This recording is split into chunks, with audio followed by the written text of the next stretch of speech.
Hello అండి అందరికీ ఈరోజు ఒక క్విక్ రెసిపీ. కూరలు ఏం లేనప్పుడు మనకి ఇబ్బంది అవుతుంది కదా, అప్పుడు సింపుల్గా ఏమైనా చేసుకోవాలనిపిస్తుంది గబగబా.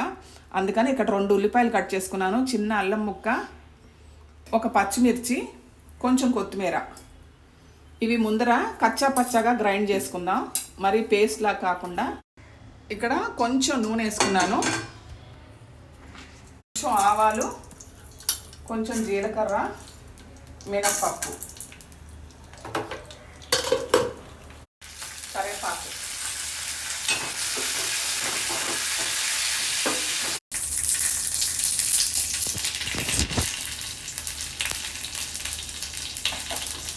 నూనెలో కొంచెం పసుపు వేసుకుందాం ముందర.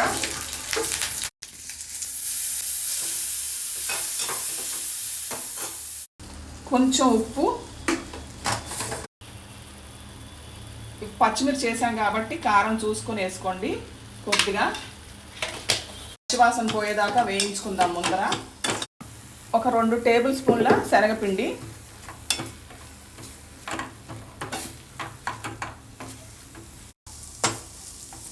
అంతేనండి, మన ఇన్స్టెంట్ కర్రీ రెడీ అయిపోయింది. కూరలు ఏం లేనప్పుడు చేసుకుంటే చాలా బాగుంటుంది. Thank you so much.